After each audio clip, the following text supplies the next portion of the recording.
England have knocked out Sweden in the Euros quarterfinals. So let's talk about it.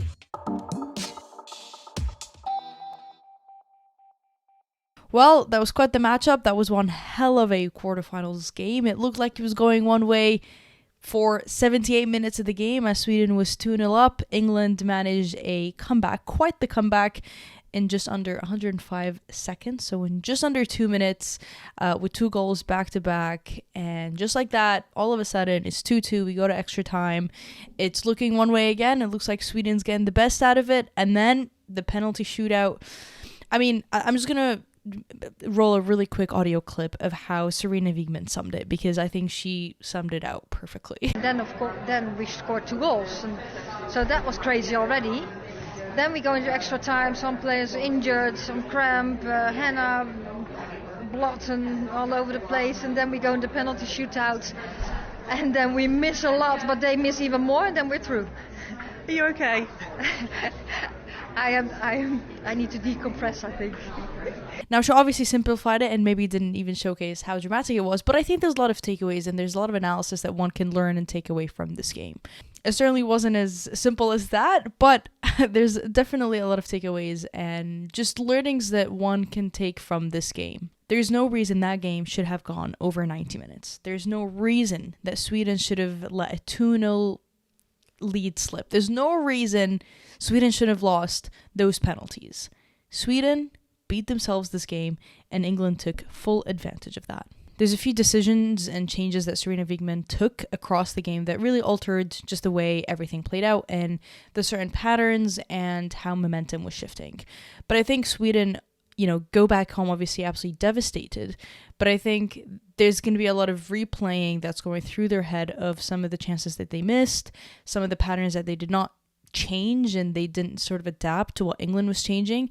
And they're going to look back to those 5 missed penalties, which in my eyes are 5 missed opportunities to clinch victory. And they did not. And, we'll talk about those patterns. We'll talk about those changes. We'll talk about those penalties, which were horrific. That was I'm Canadian, and so I've seen a good amount of not very good penalties.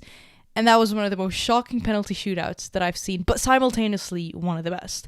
And that's what I think makes women's football so great. But those penalties, really not great. If anything, if the semifinals or the finals go to extra time and penalties, I really hope we see a better showing. But I think kudos to Falk, who did her homework, clearly did her job with saving the penalties, but didn't do her job with converting her penalty.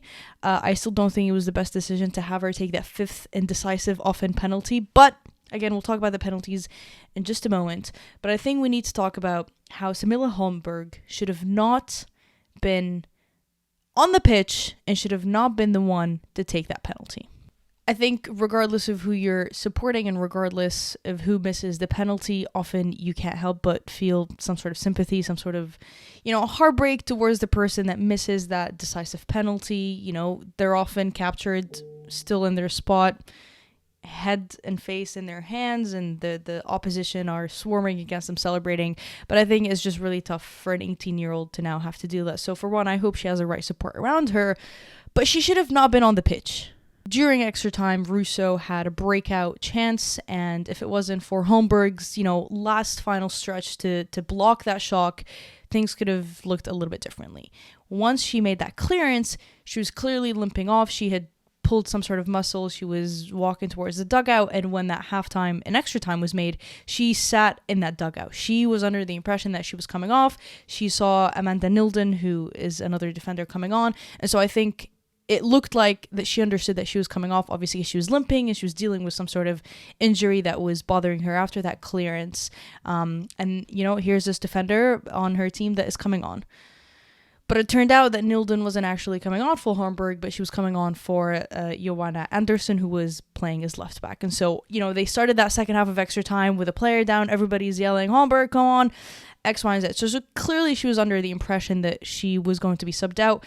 And I think you could see from, the frantic communication across that it wasn't made clear that she wasn't subbed out. And, she was cooling down. She was drinking her water, her electrolytes and whatnot. But I think clearly she was in discomfort.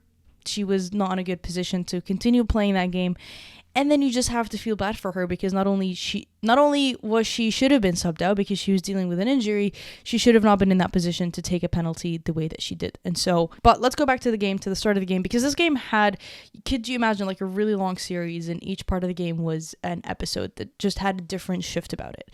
The first almost 25 minutes to 30 minutes, it looked like it was all Sweden. They're going to blow out England, 2-0 lead in the very early stages of the game. Everything that Sweden wanted to do, that they were doing. Everywhere the Sweden wanted to take the ball, they were taking the ball.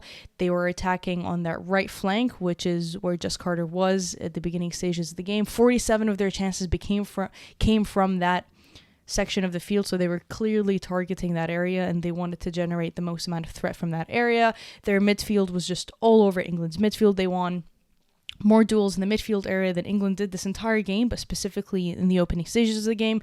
They won more tackles, they won more clearances, they had a higher pass accuracy. It was all Sweden. Sweden did what they wanted to do. Their pressing was beautiful. I think Sweden presses, in my eyes, Sweden is one of the best pressing teams in the game. They have Asllani, who we don't talk about, again, how good she is and how smart she is with the pressing. It was all Sweden. Then there was some switches in the back, which we'll talk about in just a moment, but England finally found that stability, and they actually made the game a little bit competitive, and they were finding their way into the game. And then there was a period where then England was actually fighting back and finding their own momentum. And then that's when they were able to equalize, but then you go into extra time, and then that was when it looked like Sweden was getting the better of things again, and it was going to be a toss-up. And so this game was a really good, fun back and forth that was ultimately decided by the decisions that were made in the dugout. And I think, I have a lot of criticism for Sarina Wiegman, and certainly some of the ways that she's approached these games with her starting 11s and just the defensive system that for me still hasn't clicked.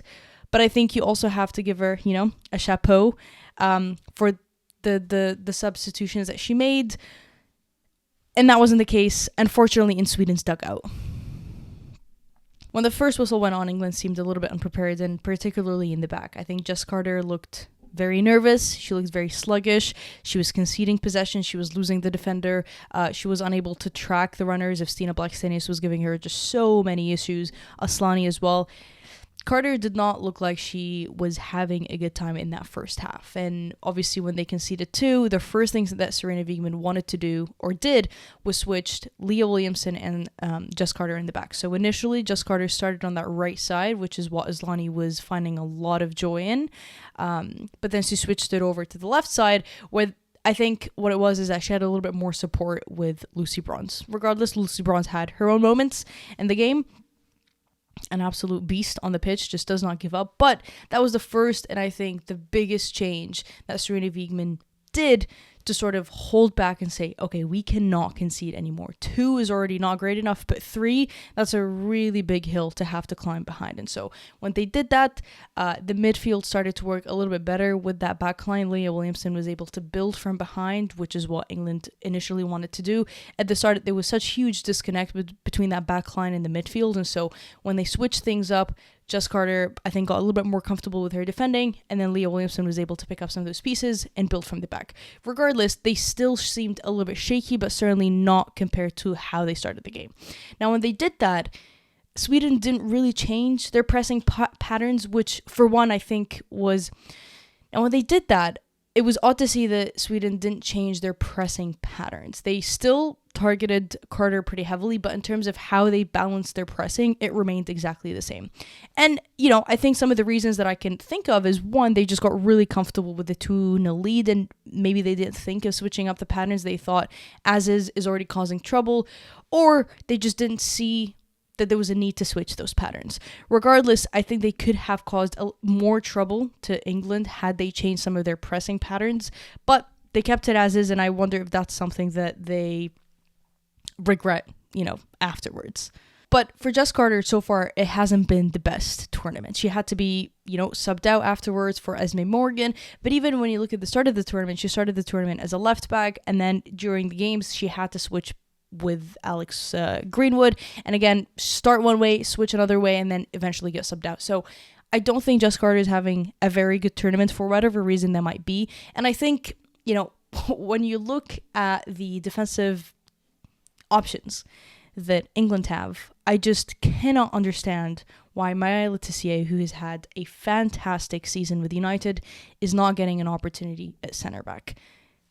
Sarina Wiegman has admitted that she sees Maya Le Tissier best as a right back. That's the position she wants her to be in. That's the position that if she's playing Maya Le Tissier, that's where she's going to be in. There's no other opportunity. There's no debate.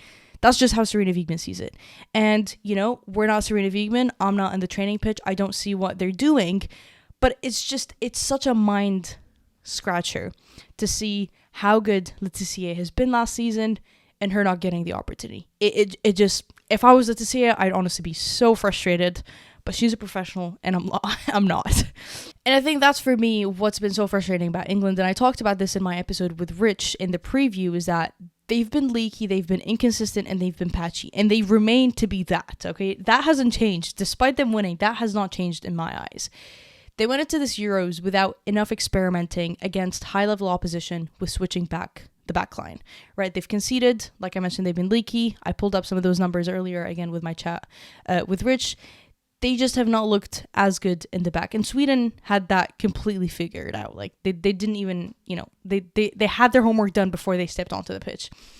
There's not been enough experimenting with Maya Le Tissier, not enough with Esme Morgan, not enough with Lotte Wubben-Moy, where, sure, they came back from 2-0 behind, but that's not a good position to be in. So ultimately, I think, if anything costs England this tournament, it's going to be their lack of experimenting in the back. And Italy can really hurt them. I think, everybody's surprised that Italy's gone through that far.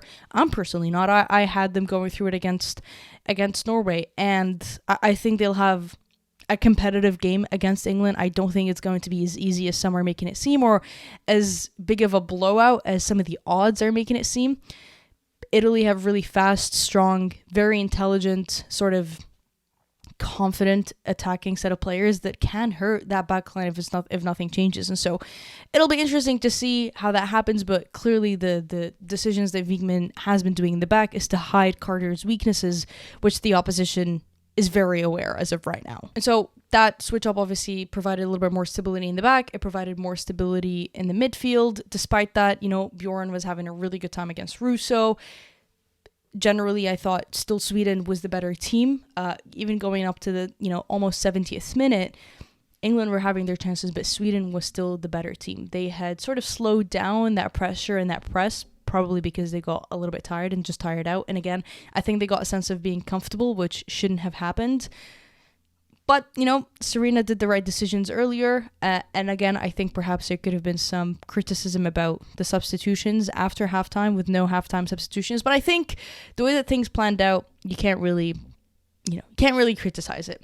But as the game looked like it was slipping away and ABBA was just ringing across in the stadium, I wasn't in the stadium, but certainly heard it on the broadcast, there was a triple change from Sarina Wiegman, which meant that England ended up with a back four with Kira Walsh as the holding midfield. She was sort of the only one in the midfield, and that gave an opportunity for Lauren James to float behind the genuine front four. But it was the 78th minute substitution that sort of proved to be crucial and changed the course of the game. It was chloekelly on the left. Chloekelly primarily plays on the right wing. That's where we've seen her most, but she has played a fair amount of minutes on that left wing, especially with England. She's right-footed, and so that gives her the opportunity to cut in and put in a cross, or sort of cut in and drive through. We've seen plenty of right wingers with a right foot go on that left. Beth Mead is also a right winger with a right foot, but has played plenty of time on that left wing. And so we've seen that happen before. It was no surprise, but that to me was the changing aspect of the game. Two really good deliveries from her. The first one, intercepts with Lucy Bronze running from the back post. It was an exact play that we've seen England drill in those preparation games, especially against Portugal, that 6-1 win over Portugal. So if you go back through some of those wins and games and goals, you see that exact play being drilled with the sort of a very far out cross, and then you have a runner from the outside intercept it. And then a few seconds later, it was another cross, loose ball. Michelle Agameyang jumps on it, who is a star in the making. She's brilliant. She's fearless. She's ruthless. She has 2 goals. She basically got Ingrid through into the semi-final. 3 caps, 3 appearances. She's a wild card that opposition is going to hate to see coming on. She is going to be so good, and I think there's so much to be excited about Michelle's career. It's going to be fun. Before those England players came on, we got to see some Sweden substitutions. Aslani off. I want to say that she came off way too soon, but we did see her, sat on the dugout, icing out her ankle, and looked like she had to come off, and I think that was the case. She had to come off, but her coming off really shifted just the overall energy that Sweden had. And another massive change was Frodelina Rolfo coming off for Sweden, who was playing on that left wing, for Madeleine Jannegi, which meant that Jannegi at that point was defending that back post, which is where Lucy Bronze came in. Now, I think Madeleine's a great player. I think she's got a lot of threats moving forward, but I think her defensive abilities here were not great. She was not marking, and you could almost wonder if Rolfo was still on the pitch, what if things looked a little bit different? Did Sweden get too comfortable too quickly? Did Sweden not think England was going to throw in a wild card or two? Did Sweden not anticipate some of these substitutions coming in and changing the game? I think, yes, they didn't anticipate any of those things happening. And yes, I think they took some of their key players out way too early because they had felt too comfortable and they felt that they had, locked in that 2-0 win. And they were, boating and sailing through to that semifinal. And that is such a shame because that's what you call a bit of a bottle job, quite frankly, is that you get too comfortable in a position that you shouldn't get comfortable. And I think we've seen, as sluggish as England looked, as not great as England looked, you just cannot get comfortable against the Lionesses. Not until the final whistle's blown and you're back in the locker room. You just cannot. They have too much of an attacking depth. They've got too many wild cards to throw at you, especially in the attacking, forward of players. You just cannot get comfortable against the Lionesses. Taking off some of these key players that have kept your stability across the last 78 minutes is just, it changed everything. So it might sound pretty harsh, but I think Sweden lost this quarterfinal as much as England won it. It looked like they just were consistently refusing to take the opportunity to clinch victory. They missed the opportunity 5 times during those penalties. Kudos to Hannah Hampton, who saved a few, but they should have not taken that game to penalties. Penalties across the time and penalty shootouts have not been the kindest to Sweden, despite that US Women's National Team game at the World Cup when Lena Hurtig taking that decisive one. And speaking of Lena Hurtig, I think there was a lot of talk of why didn't she step up? Why didn't she take a decisive penalty? Why wasn't she the 5th taker? We saw not so long ago, a few weeks ago, that Lena Hurtig spoke to some Swedish media when she was out preparing for the Euros, that the impact that penalty had, and even though she made it, there was a lot of emotions that came with it. There was just a lot of pressure and a lot of talk and just many things that made her fall out of love with the game. And at the end of the day, this is just a penalty shootout. This is just a game. You don't want to risk anybody's mental health or mental well-being. I think we always need to take a step back and just remember this is just a game. And so it's not cool to see some of these, words flying around on social media about why Lena Hurtig didn't step up. Just didn't feel like it was an opportunity to step up, didn't step up. And, you can't argue with that. But, it's quite sad to see Sweden go out. I think for me, seeing how they did in the group stages and even going back to some of the preview episodes, they looked like one of the teams that were going to win it. I thought this was finally the summer. This was the last this is the last dance for many. The Rolfo, the Aslanis, they come in with the highest age average in the Euros, which is no surprise because, again, it's the last dance for many players who unfortunately had a really good start to the tournament. Stina Blackstenius is having the time of her life. We talked about that with Philip O'Connor, who joined me to talk about Sweden. And that's just the nature of professional football. It comes down to time margins. And so it's just yet another summer, another missed opportunity. It's been Euros, World Cup, Olympics, Euros again. That just hasn't gone their way, even though they've always come in consistently with one of the best squads. Their players are always performing super well at their clubs. And it just comes down to these small margins, to penalty shootouts, whatever it may be, that you just have to feel sorry for them, I think. But that's the name of the game. Now England have to square up with Italy. That's going to be a fun one. I'm excited. Scenes if Italy make the finals. Also scenes if England make the finals one more time as the defending champions. But I look forward to seeing hopefully some changes in the back line for Serena Wigman. I don't think you can get comfortable like that. It was good to see Niamh Charles. I thought she was fantastic when she came on. Hopefully, if you get to see another penalty shootout, it's not as dire as this one. You know, again, I say it wasn't so good because it wasn't so good. There was more missed penalties than scored, but it was really fun. And I think, too, for me, watching as a neutral, I just had to sit and enjoy the game for the majority of it, you know, other than the penalties, which were just heart rate through the roof, as one would imagine. I'm nor a Swede or an English fan, but you know, that certainly had me up on my feet. And I think it's just good. We got to see some of the TV numbers from England that were just fabulous. And I don't doubt that Sweden had also some really great tune-in numbers. So far, the numbers across have been fantastic. We've seen Welsh numbers, French numbers. Portugal has also done really well to tune in, despite their team not doing so well. The Netherlands, again, some really good tune-in numbers, which just tells you everybody watches women's football. Everybody watches women's sports. Not that I have to come in here and tell you. Not that I have to bring up the numbers. We know it. Everybody knows it. This is really good, fun quality. So I hope you're enjoying it. Let me know your thoughts on this game. Let me know your thoughts on the tournament so far. I'd love to hear. To stay updated and to continue enjoying the beautiful game, make sure you're subscribed to me here on YouTube and follow me on Twitter. And I will see you later.